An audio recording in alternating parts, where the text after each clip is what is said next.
The alien called itself Nexar, its translucent skin pulsing with bioluminescent patterns that seemed to correspond with its speech. Commander Chen kept it isolated in the ISS medical bay, away from the frantic communications with what remained of Earth's governments. Your people made a critical error, Nexar explained, manipulating the holographic display it had somehow interfaced with the station's systems. By saving my scout ship, you revealed capabilities the Purification Directorate didn't believe you possessed. Chen studied the alien's elongated features. What capabilities? Compassion for unknown life forms, initiative without central direction, problem-solving without approved protocols. Nexar's inner lights flickered rapidly. The Directorate considers these traits destabilizing to galactic order. Through the viewport, the Earth rotated below them.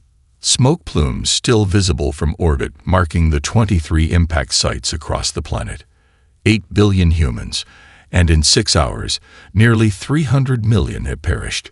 Who gave the order? Chen's voice remained steady despite her rage. The crew members behind her exchanged glances. They'd never seen their commander so coldly focused. Nexar projected an image of an imposing figure, vaguely humanoid, but with a cranial structure that extended backward almost twice the length of its face. High Executor Vowel of the Kiraran dominance. His faction controls the Council's Security Directorate. And the full Council. Did they sanction this? Most Council members believe Earth is receiving standard observation protocols. The Kiraran maintain information compartmentalization. Even I didn't know the true purpose of my mission until your rescue forced an emergency briefing. The station's commander, Colonel Ivanov, burst into the medical bay. Chen, we've got movement. The Council fleet is pulling back, all except for 3 vessels maintaining high orbit. They're collecting data, Nexar said, measuring your response capabilities, analyzing communication patterns. Chen turned to Ivanov. What's our status? We've got 12 astronauts from 5 nations, supplies for 8 months with rationing, and limited communications with surviving military commands. Chinese Space Force reports they've managed to preserve 1 prototype orbital defense platform that was shielded during testing. Not enough, Chen whispered, then straightened her shoulders. But it's something. Nexar approached the viewport, its movements deliberate. Commander, there's something you should know. The Kiraran didn't expect resistance. The 17 previous civilizations they've cleansed, submitted, or fragmented after first contact. They don't know humans very well, Ivanov said grimly. No, Nexar agreed. And there's more. The attack vessels use prototype quantum phase weapons. The radiation signature is unusual. Chen noticed it then. The subtle glow beneath Nexar's skin had intensified, and strange patterns were forming across its body. You're changing, she observed. Yes, and so are you, Commander. Chen caught her reflection in the viewport glass. Faint luminous traces, almost imperceptible, pulsed beneath the skin around her eyes. Following her veins, she felt it too, a strange clarity, as if her thoughts were suddenly moving faster, connections forming at accelerated rates. What's happening to us? She demanded. The quantum weapons were designed to unravel the basic genetic code of target species, Nexar explained. But human DNA contains sequences the Kiraran have never encountered. Instead of degrading, it's adapting. Chen turned to face the crew, her mind racing with possibilities. Contact every surviving military and scientific installation. Priority protocol. I need all data on the attack radiation signatures and any unusual medical reports. The first counterattack would not come from weapons. It would come from understanding. And if the Galactic Council thought humanity would quietly accept extinction, they were about to receive a harsh education. The Arctic wind howled outside the makeshift command center. A network of prefabricated structures buried beneath 3 meters of ice. 3 months after the attack, military remnants from 17 nations had consolidated here, hidden from orbital surveillance by the magnetic anomalies that had drawn researchers to this region decades earlier.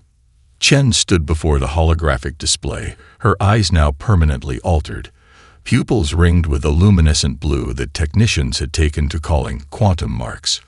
She wasn't the only one. Approximately 8% of attack survivors showed similar mutations, each manifesting different enhancements. "Insertion team is in position," announced Colonel Khalid, her tactical officer. "Alien vessel maintaining holding pattern at coordinates 82.4 north, 33.8 west." Chen nodded. "Deploy countermeasures." Across the ice shelf, concealed electromagnetic pulse generators activated, creating a disruption field designed according to specifications provided by Nexar. The alien craft, a sleek obsidian teardrop twice the size of an Earth fighter jet, faltered mid-flight, its propulsion systems temporarily disabled. "Strike teams, execute," Chen ordered. On the display, 6 dots representing hypersonic aircraft converged on the disabled ship. Unlike conventional military aircraft, these had been extensively modified with salvaged alien technology. Each carried a specialized boarding team. Soldiers who, like Chen, had developed quantum marks. "Ma'am," Khalid said quietly, "the Chinese contingent is requesting permission to lead the boarding action." Chen's jaw tightened. She knew why. The highest civilian casualties had been in Shanghai, Beijing, and Guangzhou. "Denied. We follow protocol. Mixed nation teams only. This isn't about retribution." "Yes, Mom." The feed from the lead aircraft showed the boarding team making contact with the alien vessel. Unlike previous attempts to capture Council technology, this time they had an advantage. Quantum mark soldiers carried a specific electromagnetic signature that didn't trigger the ship's automated defenses. "Breach successful," reported Captain Russo, the Italian Special Forces officer leading the operation. "Moving to secure the bridge. Minimal resistance." Chen leaned forward. "Remember, we need navigational data intact." "Understood." 2 Kiran crew members neutralized. 3 additional aliens in custody, different species. They appear to be servants. Dr. Lakshmi, head of xenobiology, stepped beside Chen. The hierarchical structure Nexar described is holding true. The Kiran use subjugated species for menial functions. "Ship secure," Russo announced. "You need to see this, Commander." The feed shifted to the alien bridge. Unlike the sleek, minimalist designs they'd expected, the control surfaces were organic, pulsing with the same bioluminescence that marked Chen's eyes. But what drew her attention was what happened when Russo placed his hand on what appeared to be the main navigational interface. The ship's systems illuminated, interfaces reconfiguring themselves to accommodate human physiology. "It's responding to him," Lakshmi whispered. "Not just responding," Chen said. "It's adapting." Nexar, who had earned limited freedom within the base, approached the display. "Impossible. Kiran technology is specifically encoded to reject non-authorized neurological patterns. Then why is it accepting us?" Chen demanded. "Because," Nexar said slowly, "you're not simply human anymore. The quantum radiation has rewritten certain neural pathways. You're becoming something the Kiran systems don't recognize as foreign. They're reading you as authorized users." Chen turned to her assembled command staff, their faces illuminated by the holographic display. "This changes everything," she said. "We don't need to build our own ships. We need to steal theirs." In the 3 months since the attack, humanity had been scrambling for survival. Now, for the first time, Shan allowed herself to consider something more. They could take the fight to the enemy. Proximitas alert. Unscheduled vessel approaching synchronous orbit with monitoring post Delta 7. The voice emanating from the ship's communication system spoke in the clicking, multitonal language of the Kiran. But thanks to the translation implants Chen's team had harvested from their captives, every word came through with perfect clarity. Chen nodded to Lieutenant Faria, a Brazilian communications specialist whose quantum marks have manifested as an uncanny ability to mimic alien speech patterns. The young woman's throat pulsed with blue light as she responded. "Delta 7 acknowledges." transmitting authorization codes. Chen held her breath. They were at their most vulnerable moment. The stolen ship now within scanning range of an actual Council outpost. The 12-person crew remained motionless at their stations, each chosen for their specific quantum mark abilities. After 17 days in space, surviving 3 near discoveries, and 1 harrowing passage through a stellar radiation belt, they couldn't fail now. Nexer manipulated the holographic display with fluid movements. "Their scanners are active," he whispered. "Full biological and quantum signature analysis." Chen's hand instinctively moved to the emergency detonation control. If captured, their orders were clear: destroy the vessel and all evidence of human advancement, rather than allow the Council to adapt countermeasures. "Response incoming," Feria announced. A new voice, deeper and more commanding, reverberated through the bridge. "Scout vessel relentless inquiry. Your authorization codes are outdated by 3 standard cycles. Update required." Feria's eyes widened in panic. Nexer quickly displayed a series of glyphs on her console, which she immediately began to recite, her voice modulating perfectly to mimic Kuran's speech patterns. Seconds stretched into an eternity before the response came. "Update accepted. Proceed to Docking Bay 4 for standard quarantine and inspection." Chen exhaled slowly. So much for avoiding direct contact. "We can handle an inspection team," said Major Okonkwo, the Nigerian Special Forces operative who led their combat contingent. His quantum marks had enhanced his already formidable physical abilities, allowing him to move with inhuman speed. "My team is ready." "No," Chen decided. "We stick to the plan." "Nexer." The alien nodded and activated a concealed system. Throughout the ship, hidden compartments in the organic walls dilated, revealing the rest of their crew. 23 humans who had been in suspended animation, carefully shielded from detection. "Time to change identities," Chen announced. "Nexer, prepare the biosignal maskers." As the ship docked with the monitoring station, the human crew underwent their final transformation. Nexer applied a series of translucent membrane-like patches to their skin. The biotechnology, developed by combining human gene therapy techniques with Nexer's knowledge of Council methods, would temporarily alter their quantum signatures to register as various servant species commonly found aboard Council vessels. Chen studied her reflection in a polished surface. Her features remained the same, but the scanning systems would identify her as a Verakian maintenance technician, a species known for their minimal vocal capabilities and consequently ignored by most Kuran. "Remember," she told her team, "heads down, no direct eye contact. Servants are invisible unless summoned. If separated, rendezvous at Maintenance Junction B4 as planned." The airlock cycled open.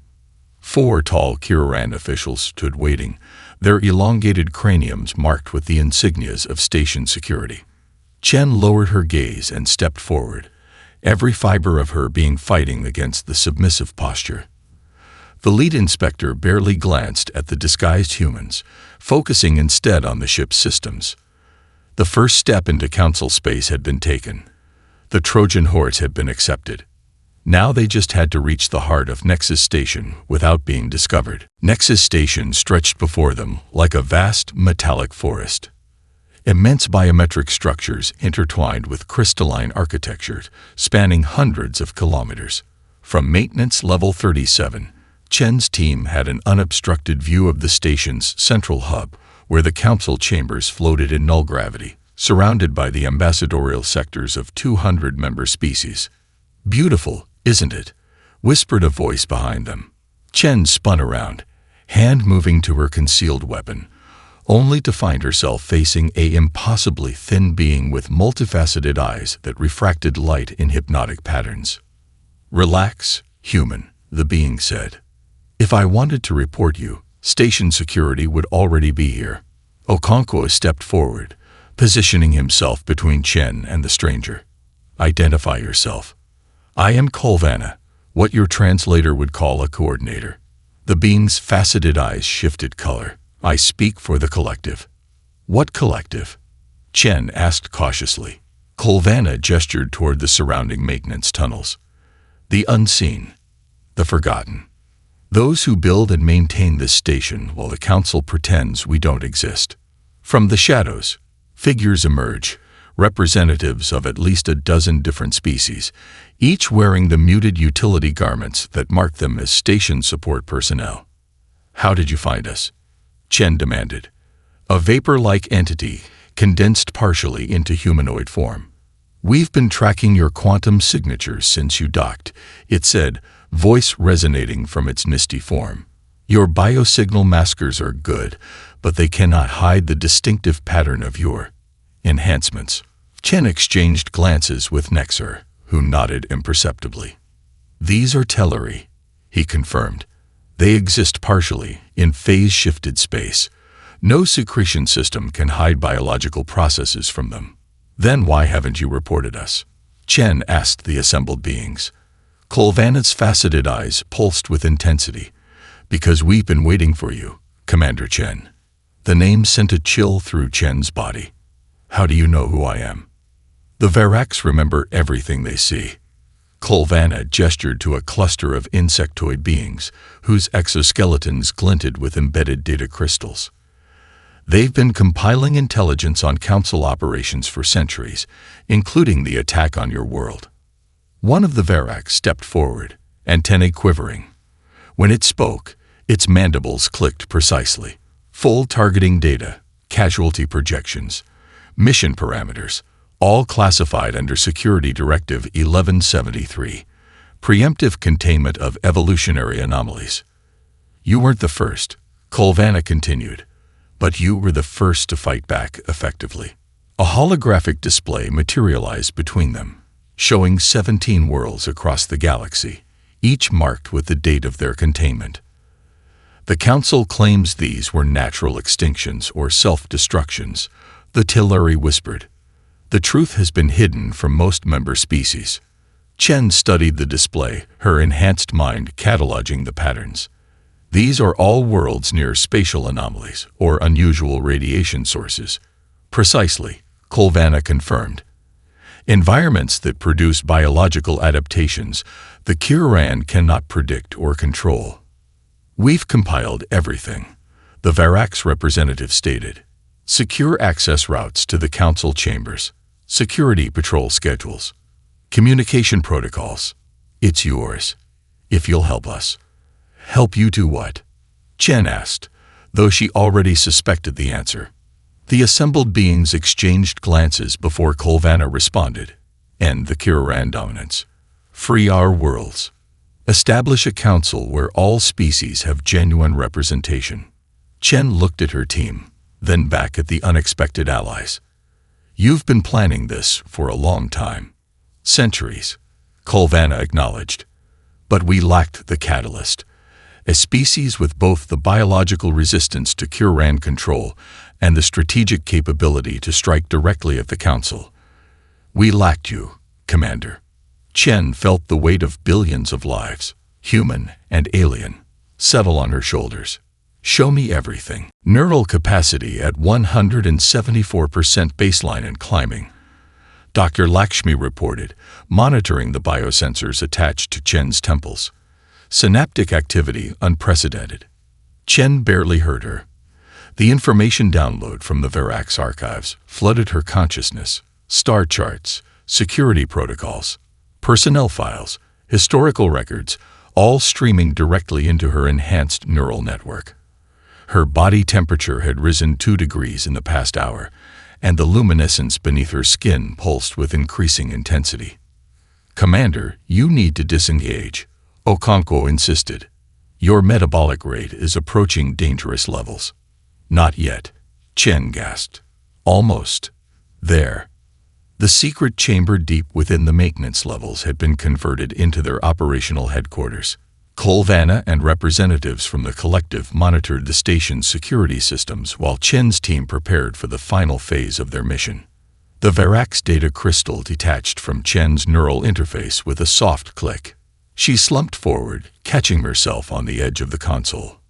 "What did you see?" Nexar asked quietly. Chen's eyes, now glowing so brightly they illuminated her face, focused on the alien. Everything. I know why they fear us.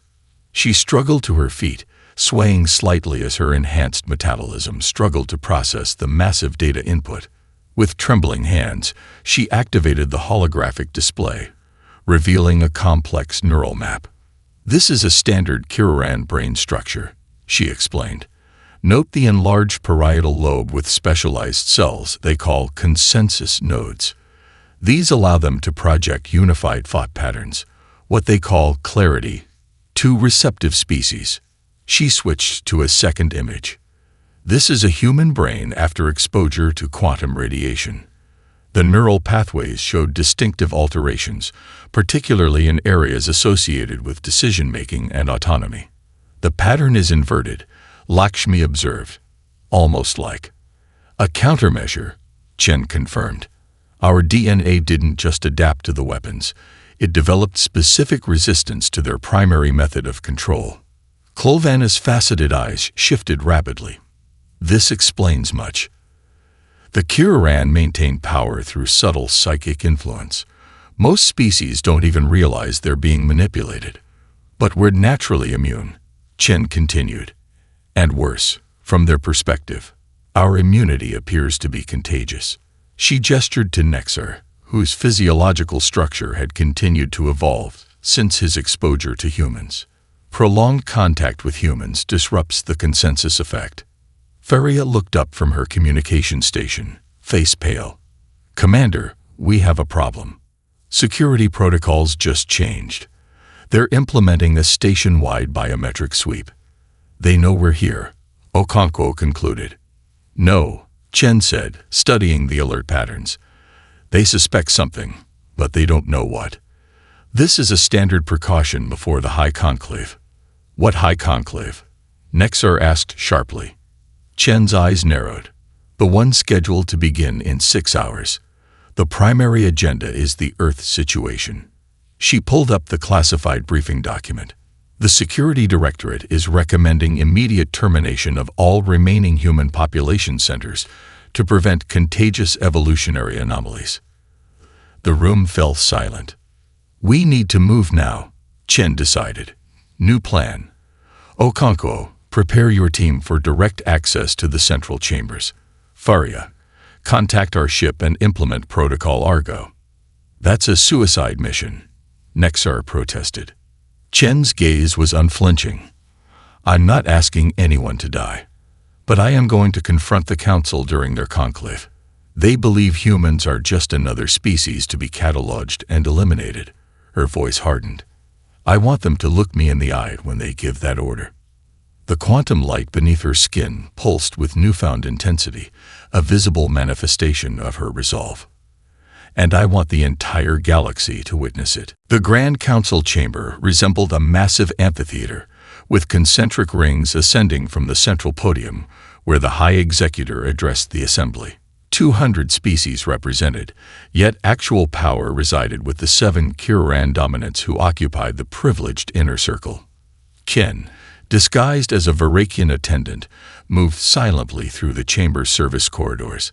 The neural download had permanently altered her physiology. Her core temperature now ran 3 degrees hotter than normal human baseline, and the quantum light beneath her skin required conscious effort to suppress. Security perimeter established.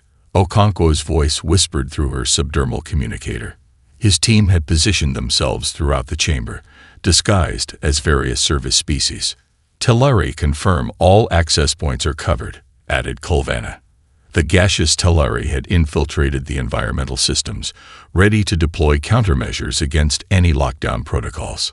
Chen checked the chronometer implanted in her wrist. Protocol Argo status. Ship reports ready. Faria responded from her position near the communications hub. Transmission relays aligned. High Executor Vol had taken the central podium, his elongated cranium adorned with ceremonial markings of authority. When he spoke, his voice resonated with harmonic undertones designed to reinforce his psychic influence. Esteemed representatives, we convene today to address an emerging threat to galactic stability. The Security Directorate has completed its assessment of the Earth situation. Holographic displays activated around the chamber, showing footage of Earth's military responses to the initial attack, heavily edited to emphasize aggression while omitting the unprovoked first strikes. As you can see, Vol continued, this species demonstrates concerning behavioral patterns consistent with previous evolutionary anomalies. Their resistance to standard pacification measures suggests a biological deviance requiring immediate containment. Chen felt rage building inside her. The quantum light beneath her skin flared, momentarily visible before she suppressed it again. A Malurian representative rose from the mid-tier seats. What pacification measures were implemented? The preliminary report indicated only observational protocols. Val's expression remained impassive. Initial containment measures were authorized under Emergency Directive 1173. The details remain classified for security purposes. Convenient, murmured another representative, a crystalline entity from the Orion cluster. The Directorate recommends complete sanitization of the remaining population centers, Vol announced. A sterilization fleet has been prepared and awaits Council authorization. Chen had heard enough. She activated her neural uplink, connecting to the station's communication systems. Protocol Argo. Execute. Throughout the Council chamber, every display screen simultaneously shifted, now showing the unedited footage of Earth's devastation. Cities in flames. Millions dead. The unprovoked first strike against a species that had just achieved its first tentative steps toward interstellar travel. Chaos erupted as representatives saw the truth. Chen stepped from the service corridor, removing her disguise. The quantum light beneath her skin now blazed openly, illuminating her features as she approached the central podium. Security forces moved to intercept her, but Okonkwo's team emerged from their positions, creating a protective perimeter. The Telari materialized partially, disrupting electronic systems throughout the chamber. What is the meaning of this? Vol demanded, his voice amplified by the chamber's acoustics. Chen reached the podium, standing directly before the High Executor. Her eyes, now luminous with quantum energy, met his. "My name is Commander Diana Chen of Earth," she declared, her voice cutting through the chaos. "You attacked our home. You killed 300 million of my people and called it containment." The chamber fell silent as the enormity of her presence registered. A human, standing in the heart of Nexus Station, addressing the Grand Council directly. "Your containment failed," Chen stated flatly. "And now, the galaxy will know the truth." Unauthorized transmission detected across all galactic communication channels, Feria reported through Chen's comlink. Protocol Argo is exceeding expectations. We're reaching every council world and colony simultaneously. Chen stood unwavering before Vol, who had recovered enough from his shock to activate emergency protocols. Alarm klaxons wailed throughout the chamber as security barriers began to materialize. "You have committed an act of war against the Galactic Council," Vol declared, his voice laced with harmonic tones designed to instill fear and compliance. Chen felt the psychic pressure like a physical wave, but her altered neurology deflected it. "No," she countered, her voice amplified by the chamber systems, now under Telari control. "We defended ourselves against genocide. There's a difference." Throughout the chamber, representatives of dozens of species rose to their feet, their normal deference to Kiran authority visibly weakening as they witnessed both the unedited footage of Earth's devastation and Chen's immunity to Val's influence. "The human must be contained." Vol commanded the security forces, "Execute purification protocol immediately." The elite guards moved forward, weapons raised, but hesitated. Their neural implants, designed to ensure absolute loyalty, flickered as conflicting commands registered in their consciousness. "They can't hear you clearly anymore," Chen explained, her eyes fixed on Vol. "Your psychic control is weakening. It has been since I entered this chamber." For the first time, uncertainty flickered across Val's features. "What have you done?" "Nothing yet. But my presence, human presence, disrupts your consensus field. The more time they spend near me, the more they remember who they were before your species guided them." From the upper tiers of the chamber, a reptilian representative stood. "The Security Directorate has exceeded its authority. I demand an immediate inquiry into these allegations." Others joined, their voices forming a growing chorus of dissent. Species that had been compliant for centuries suddenly questioned, demanded, challenged. Vol raised his ceremonial staff, triggering hidden protocols in the chamber's architecture. "Emergency override Kiraran Prime. Initiate station purge." Chen felt the vibration through the floor as massive energy conduits beneath the chamber activated. "Nexar, what's happening?" His voice came through her calm, tense with urgency. "He's activated the failsafe. The Kiraran built a self-destruct system into Nexus Station. If they lose control, they destroy everything." Kolvana's voice joined the channel. "Confirmed. Primary reactor initiation sequence commenced. Estimated time to critical overload, 12 minutes. Chen's enhanced mind processed the implications instantly. "Can we stop it?" "Not remotely," Nexar replied. "The controls are physically isolated in the station's core. Someone would need to manually override the sequence." Around them, panic spread as representatives realized what was happening. The security forces fragmented, some maintaining loyalty to Vol, others turning against him as their psychic conditioning broke down. "Get everyone to evacuation points," Chen ordered Okonkwo. "Kolvana, have the collective guide them to the ships." "What about you?" Faria asked, hearing the resolve in Chen's voice. Chen was already moving toward a service tunnel that would lead toward the station's core. "I'm going to stop this." "That's impossible," Nexar protested. "The radiation levels near the core will kill you, even with your enhancements." "Maybe," Chen acknowledged. "But if I don't try, billions die across this station, and the revolution ends before it begins." Her voice hardened. "Make sure the transmission continues. No matter what happens, the galaxy needs to see the truth." As chaos consumed the council chamber, Chen slipped into the maintenance shaft, the quantum light beneath her skin now blazing freely, providing illumination as she descended toward the heart of the station and a confrontation with its deadliest secrets. The rebuilt council chamber bore little resemblance to its predecessor. Gone were the hierarchical tiers that had physically reinforced the Kiraran dominance. Instead, a circular arrangement placed all representatives on equal footing, with holographic interfaces enabling instantaneous translation and information access.